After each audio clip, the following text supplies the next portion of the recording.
8ನೇ ತರಗತಿ ತಿಳಿ ಕನ್ನಡ ಪದ್ಯಭಾಗ 1 ಅನ್ವೇಷಣೆ ಪ್ರಶ್ನೋತ್ತರಗಳು.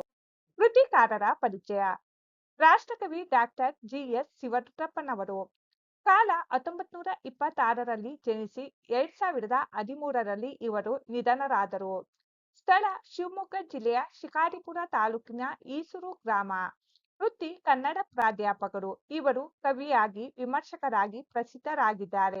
ಕೃತಿಗಳು ಸೌಂದರ್ಯ ಸಮೀಕ್ಷೆ, ದೀಪದ ಹೆಜ್ಜೆ, ಸಾಮಗಾನ, ಕಾರ್ತಿಕ, ಅನಾವರಣ, ಚೆಲುವು ಒಲವು, ಗೋಡೆ ಮುಂತಾದವು. ಪ್ರಶಸ್ತಿ ಕೇಂದ್ರ ಸಾಹಿತ್ಯ ಅಕಾಡೆಮಿ ಪ್ರಶಸ್ತಿ, ಪಂಪ ಪ್ರಶಸ್ತಿ, ನೃಪತುಂಗ ಪ್ರಶಸ್ತಿ ಹಾಗೂ ರಾಷ್ಟ್ರಕವಿ ಬಿರುದನ್ನು ಪಡೆದಿದ್ದಾರೆ. ಪ್ರಸ್ತುತ ಅನ್ವೇಷಣೆ ಕವಿತೆಯನ್ನು ಅವರ ಗೋಡೆ ಕವನ ಸಂಕಲನದಿಂದ ಆಯ್ಕೆ ಮಾಡಲಾಗಿದೆ. ಪ್ರಶ್ನೆಗಳು. ಮುಖ್ಯ ಪ್ರಶ್ನೆ 1. ಕೆಳಗೆ ನೀಡಿರುವ ಪದ್ಯದ ಸಾಲುಗಳನ್ನು ಪೂರ್ಣಗೊಳಿಸಿರಿ. 1. ಎಲ್ಲೋ ಹುಡುಕಿದೆ ಇಲ್ಲದ ದೇವರ ಡ್ಯಾಶ್ ಗುಡಿಯೊಳಗೆ. ಉತ್ತರ ಕಲ್ಲು ಮಣ್ಣುಗಳ. ಎಲ್ಲೋ ಹುಡುಕಿದೆ ಇಲ್ಲದ ದೇವರ ಕಲ್ಲು ಮಣ್ಣುಗಳ ಗುಡಿಯೊಳಗೆ. 2. ಒಳಗಿನ ತಿಳಿಯನ್ನು ಕಲಕದೆ ಇದ್ದರೆ ಡ್ಯಾಶ್ ನಾಲಿಗೆಗೆ. ಉತ್ತರ ಅಮೃತದ ಸವಿಯಿದೆ. ಒಳಗಿನ ತಿಳಿಯನ್ನು ಕಲಕದೆ ಇದ್ದರೆ ಅಮೃತದ ಸವಿಯಿದೆ ನಾಲಿಗೆಗೆ. 3. ಹತ್ತಿರವಿದ್ದು ಡ್ಯಾಶ್ ನಿಲ್ಲುವೆವು. ಉತ್ತರ ದೂರ. ಹತ್ತಿರವಿದ್ದು ದೂರ ನಿಲ್ಲುವೆವು. 4. ಎಷ್ಟು ಕಷ್ಟವೋ ಡ್ಯಾಶ್ ಎಂಬುದು 4 ದಿನದ ಈ ಬದುಕಿನಲ್ಲಿ. ಉತ್ತರ ಹೊಂದಿಕೆ. ಎಷ್ಟು ಕಷ್ಟವೋ ಹೊಂದಿಕೆ ಎಂಬುದು 4 ದಿನದ ಈ ಬದುಕಿನಲ್ಲಿ. ಮುಖ್ಯ ಪ್ರಶ್ನೆ 2. ಕೆಳಗಿನ ಪ್ರಶ್ನೆಗಳಿಗೆ ಒಂದು ವಾಕ್ಯದಲ್ಲಿ ಉತ್ತರಿಸಿ. ಪ್ರಶ್ನೆ 1. ಕವಿ ಜಿಎಸ್ ಶಿವರುದ್ರಪ್ಪನವರು ಮೊದಲು ದೇವರನ್ನು ಎಲ್ಲಿ ಹುಡುಕಿ ವಿಫಲರಾದರು. ಉತ್ತರ ಕವಿ ಜಿಎಸ್ ಶಿವರುದ್ರಪ್ಪನವರು ಮೊದಲು ದೇವರನ್ನು ಕಲ್ಲು ಮಣ್ಣುಗಳ ಗುಡಿಯೊಳಗೆ ಹುಡುಕಿ ವಿಫಲರಾದರು. ಪ್ರಶ್ನೆ 2. ನಂದನ ಮತ್ತು ಬಂಧನ ಎಂದರೇನು, ಅವು ಎಲ್ಲಿವೆ. ಉತ್ತರ ನಂದನ ಮತ್ತು ಬಂಧನಗಳು ಎಂದರೆ ಸುಖ ಮತ್ತು ದುಃಖಗಳು. ಅವು ನಮ್ಮೊಳಗೆ ಇವೆ. ಪ್ರಶ್ನೆ ಸಂಖ್ಯೆ 3. ಅಮೃತದ ಸವಿ ನಾಲಿಗೆಗೆ ಯಾವಾಗ ಸಿಗುತ್ತದೆ. ಉತ್ತರ ಒಳಗಿನ ತಿಳಿಯನ್ನು ಕಲಕದೆ ಇದ್ದರೆ ಅಮೃತದ ಸವಿ ನಾಲಿಗೆಗೆ ಸಿಗುತ್ತದೆ. ಪ್ರಶ್ನೆ 4. ಮಾನವನಲ್ಲಿ ಅಹಂ ತುಂಬಿದಾಗ ಹೇಗೆ ವರ್ತಿಸುತ್ತಾನೆ. ಉತ್ತರ ಮಾನವನಲ್ಲಿ ಅಹಂ ತುಂಬಿದಾಗ ಹತ್ತಿರವಿದ್ದರೂ ದೂರ ನಿಲ್ಲುತ್ತಾನೆ. ಪ್ರಶ್ನೆ 3. ಕೆಳಗಿನ ಪ್ರಶ್ನೆಗಳಿಗೆ 3-4 ವಾಕ್ಯಗಳಲ್ಲಿ ಉತ್ತರಿಸಿ. ಪ್ರಶ್ನೆ 1. ಕವಿ ಜಿಎಸ್ಎಸ್ ಅವರು ದೇವರನ್ನು ಅನ್ವೇಷಿಸಿದ ಬಗೆ ಹೇಗೆ. ಉತ್ತರ ಕವಿ ಜಿಎಸ್ಎಸ್ ಅವರು ದೇವರನ್ನು ಮೊದಲು ಕಲ್ಲು ಮಣ್ಣುಗಳ ಗುಡಿಯೊಳಗೆ ಹುಡುಕಿದ್ದಾರೆ. ಅಲ್ಲಿ ಸಿಗದೆ ವಿಫಲರಾದರು. ಕೊನೆಗೆ ತಮ್ಮೊಳಗೆ ಇರುವ ಪ್ರೀತಿ ಸ್ನೇಹಗಳ ರೂಪದಲ್ಲಿ ದೇವರನ್ನು ಕಂಡರು. ಪ್ರಶ್ನೆ ಸಂಖ್ಯೆ 2. ಕವಿ ಹೇಳುವಂತೆ ಬದುಕಿನಲ್ಲಿ ಯಾವುದು ಕಷ್ಟ, ಅದನ್ನು ಪಡೆಯುವುದು ಹೇಗೆ. ಉತ್ತರ ಕವಿ ಹೇಳುವಂತೆ ಬದುಕಿನಲ್ಲಿ ಹೊಂದಾಣಿಕೆ ಎಂಬುದು ಕಷ್ಟ, ಅದನ್ನು ಅಹಂಕಾರವನ್ನು ಬಿಡುವುದರಿಂದ ಪಡೆಯಬಹುದು. ಮುಖ್ಯ ಪ್ರಶ್ನೆ 4. ಸಂದರ್ಭದೊಡನೆ ವಿವರಿಸಿರಿ. ವಾಕ್ಯ 1. ಪ್ರೀತಿ ಸ್ನೇಹಗಳ ಗುರುತಿಸದಾದೆವು ನಮ್ಮೊಳಗೆ. ಆಯ್ಕೆ. ಈ ವಾಕ್ಯವನ್ನು ಜಿಎಸ್ ಶಿವರುದ್ರಪ್ಪನವರು ಬರೆದಿರುವ ಗೋಡೆ ಕವನ ಸಂಕಲನದಿಂದ ಆಯ್ದ ಅನ್ವೇಷಣೆ ಎಂಬ ಪದ್ಯದಿಂದ ಆರಿಸಲಾಗಿದೆ. ಈ ಮಾತನ್ನು ಕವಿ ಹೇಳುತ್ತಾರೆ. ಸಂದರ್ಭ. ಕವಿ ತಮ್ಮೊಳಗೆ ಪ್ರೀತಿ ಸ್ನೇಹಗಳ ರೂಪದಲ್ಲಿ ಇರುವ ದೇವರನ್ನು ಗುರುತಿಸದೆ ಕಲ್ಲು ಮಣ್ಣುಗಳ ಗುಡಿಯೊಳಗೆ ಇಲ್ಲದ ದೇವರನ್ನು ಹುಡುಕಿ ವಿಫಲರಾದ ಸಂದರ್ಭದಲ್ಲಿ ಈ ಮಾತನ್ನು ಹೇಳುತ್ತಾರೆ. ವಾಕ್ಯ 2. ಅಮೃತದ ಸವಿಯಿದೆ ನಾಲಿಗೆಗೆ.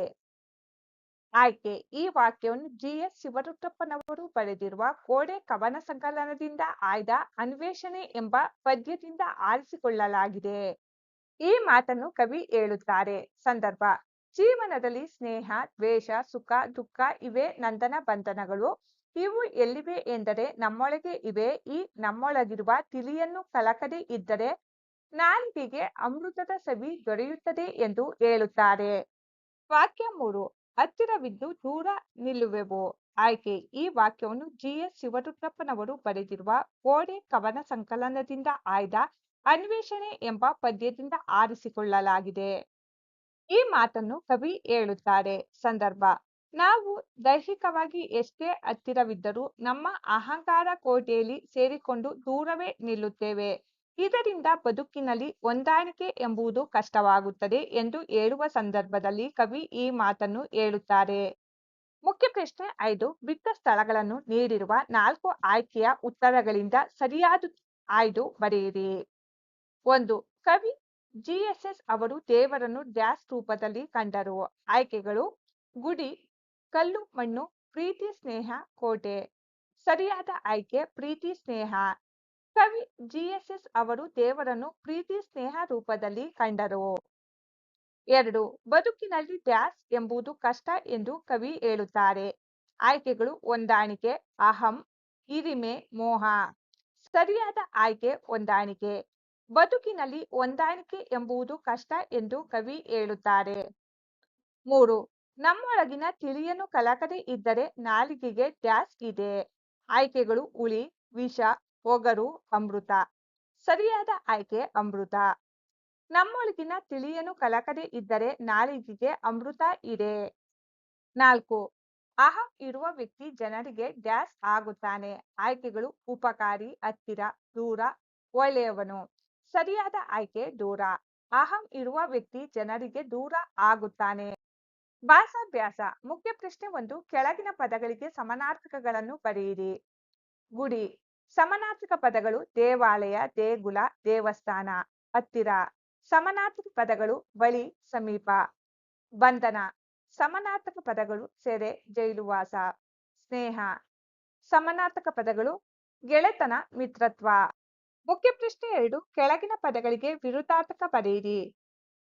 ಪ್ರೀತಿ, ದ್ವೇಷ, ದೂರ, ಹತ್ತಿರ, ಅಮೃತ, ವಿಷ, ಸಿಹಿ, ಕಹಿ, ಕಷ್ಟ, ಸುಖ. ಬಂಧನ, ಬಿಡುಗಡೆ. ಮುಖ್ಯ ಪ್ರಶ್ನೆ 3. ಕೆಳಗಿನ ಪದಗಳನ್ನು ಸ್ವಂತ ವಾಕ್ಯದಲ್ಲಿ ಬರೆಯಿರಿ. ದೇವರು. ಸ್ವಂತ ವಾಕ್ಯ: ನಮ್ಮ ಮನೆಯಲ್ಲಿ ದೇವರ ಪೂಜೆಗೆ ಒಂದು ಪ್ರತ್ಯೇಕ ಸ್ಥಳವಿದೆ. ಪ್ರೀತಿ ಸ್ನೇಹ. ಸ್ವಂತ ವಾಕ್ಯ: ನಾನು ನಮ್ಮ ಕುಟುಂಬ ಮತ್ತು ಸ್ನೇಹಿತರ ಪ್ರೀತಿ ಸ್ನೇಹವನ್ನು ಗೌರವಿಸುತ್ತೇನೆ. ಬಂಧನ. ಸ್ವಂತ ವಾಕ್ಯ: ನಮ್ಮ ಪಕ್ಕದ ಮನೆಯವರು ಗಿಳಿಯನ್ನು ಬಂಧನದಲ್ಲಿ ಇರಿಸಿದ್ದಾರೆ. ಅಮೃತ. ಸ್ವಂತ ವಾಕ್ಯ: ನನ್ನ ಅಮ್ಮನ ಕೈತುತ್ತು ಅಮೃತಕ್ಕೆ ಸಮಾನ. ಹೊಂದಿಕೆ. ಸ್ವಂತ ವಾಕ್ಯ: ನಮ್ಮ ಮನೆಯಲ್ಲಿರುವ 2 ಎತ್ತುಗಳು ಹೊಂದಿಕೆಯಿಂದ ಹೊಲವನ್ನು ಉಳುತ್ತವೆ. ಅಹಂ. ಸ್ವಂತ ವಾಕ್ಯ: ಅಹಂ ಮತ್ತು ದ್ವೇಷವು ಮನುಷ್ಯನ ಶತ್ರುಗಳು ಎಂದು ನನ್ನ ಅಮ್ಮ ನನಗೆ ಹೇಳಿದ್ದಾರೆ. ಪ್ರಶ್ನೆ 4. ಕೆಳಗಿನ ಪದಗಳನ್ನು ಬಿಡಿಸಿ ಬರೆಯಿರಿ. ಹತ್ತಿರವಿದ್ದು, ಹತ್ತಿರ ಪ್ಲಸ್ ಇದ್ದು. ಗುಡಿಯೊಳಗೆ, ಗುಡಿಯ ಪ್ಲಸ್ ಒಳಗೆ. ಸವಿದೆ, ಸವಿ ಪ್ಲಸ್ ಇದೆ. ನಮ್ಮೊಳಗೆ, ನಮ್ಮ ಪ್ಲಸ್ ಒಳಗೆ. ಮುಖ್ಯ ಪ್ರಶ್ನೆ 5. ಸುಳಿವು ಪದಗಳನ್ನು ಬಳಸಿ ಜೋಡಿ ಪದಗಳನ್ನು ಬರೆಯಿರಿ. ಉದಾಹರಣೆಗೆ: ಕಲ್ಲು ಮಣ್ಣು, ಪ್ರೀತಿ ಸ್ನೇಹ. ಜೋಡಿ ಪದಗಳು: ಹೊಲ ಗದ್ದೆ, ಹೂವು ಹಣ್ಣು, ಗಿಡ ಮರ, ಕಳ್ಳ ಸುಳ್ಳ, ಗುಡ್ಡ ಬೆಟ್ಟ, ಮಳೆ ಬೆಳೆ, ಎಡ ಬಲ, ರೀತಿ ನೀತಿ. ಮಕ್ಕಳೇ, ಅನ್ವೇಷಣೆ ಪದ್ಯಭಾಗದ ಕೆಲವು ಪದಗಳ ಅರ್ಥಗಳನ್ನು ಗಮನಿಸೋಣ. ಪದಗಳ ಅರ್ಥ: ಅನ್ವೇಷಣೆ: ಹುಡುಕು, ಶೋಧಿಸು. ಕಲಕು, ಕದಡು. ಗುರುತಿಸು, ಗೊತ್ತು ಹಚ್ಚು.